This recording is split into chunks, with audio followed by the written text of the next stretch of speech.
Argentina Argentina এমন একটা football দল যা কিনা বিশ্বের ভিত্তিতে খুবই প্রচলিত, তাই না? বাংলাদেশ সহ সব দেশের লোকেরাই মোটামুটি এদের কম বেশি ফ্যান আছে বা ভক্ত আছে।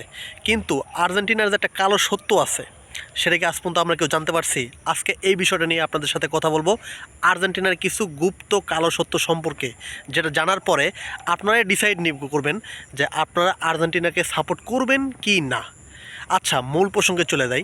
এই আর্জেন্টিনার প্রধানমন্ত্রী বেশ কিছু দিন না, মানে 1 মাসের মতো হইল, যে কিনা ইসরায়েলের মতো একটা শয়তান দেশ, কাফের দেশের পক্ষ হইয়া কান্নাকাটি করছে তাদেরই দেশে গিয়া, আর বোঝাইছে যে না, ফিলিস্তিনিদের যে হত্যা করতেছে এটা সঠিক।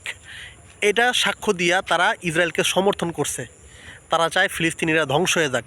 কারণ ভাই, দুইজনের পতাকা সেম টু সেম, আপনি খেয়াল করলে দেখতে পারবেন যে ইসরায়েল আর এই যে আর্জেন্টিনার পতাকা দেখতে গেলে হুবহু একই রকমই। এখন অনেক আর্জেন্টিনা যারা ভক্ত, তাদের হয়তো একটু কষ্ট লাগতেছে কথাগুলো শোনার পরে, যে এটা কি বলতেছে, এটা তো ঠিক না। ভাই, আমি মিথ্যা কিছু বলতেছি না, আপনারা পারলে যাচাই বাছাই করে নেবেন। যাচাই বাছাই করার পরে আপনারা বুঝতে পারবেন। শুধু তাই না, তারা ফিলিস্তিনিদের মানে রাষ্ট্র হিসেবে ঘোষণা করতে তারা অস্বীকৃতি জানাইছে। এবং যে আবার ভোট হয়েছিল কিছুদিন আগে, কয়েক মাস আগে, যে যে ফিলিস্তিনি রাষ্ট্রের পক্ষে এবং বিপক্ষে জাতিসংঘে একটা ভোট বইছিল, যদি ভোটে বেশি হয় তাহলে ফিলিস্তিনি রাষ্ট্র গঠন হইব, নাহলে হইব না।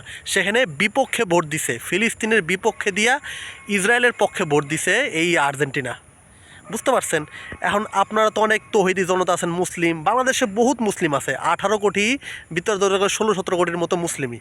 এখন এর ভিতরে অর্ধেক আবার আর্জেন্টিনা করে। তা আমি একটা জিনিস বুঝি না, যে আপনারা কোন জ্ঞানে একটা ইহুদির সাপোর্ট হইতেছেন? আপনারা একটা আর্জেন্টিনা খালি দেখলেই তো চকচক করলে তো আর শোনা হয় না, তাই না? আপনারা খালি মেসি মেসি মেসি মেসি করেন। আপনারা মেসির সত্য কি জানেন? মেসির সত্য নিয়ে আমি আরেকদিন তুলে ধরবো। আমি আজকে আর্জেন্টিনার সরকারের যে কর্মকাণ্ড সেটাই আপনারা তুলে ধরলাম, যে কত বড় মুসলিম বিদ্বেষী সে। এখন আপনাদের ইচ্ছা ভাই, আমি আর কিছু বলবো না। আমি যে ছোট্ট ভিডিওতে কথাগুলো বললাম, পারলে ভিডিওটা শেয়ার করে দিন, ভালো লাগলে লাইক দিন। আর যদি খুবই সত্য কথা হয়ে থাকে, আপনারা যাচাই বাছাই করবেন। যদি যাচাই বাছাই করার পরে ঘটনার সত্য পান, তাহলে অবশ্যই চ্যানেলটাকে সাবস্ক্রাইব করে পাশে থাকবেন। এইটুকুনি কথা বলবো, বেশি কিছু বলবো না ভাই। আল্লাহ হাফেজ।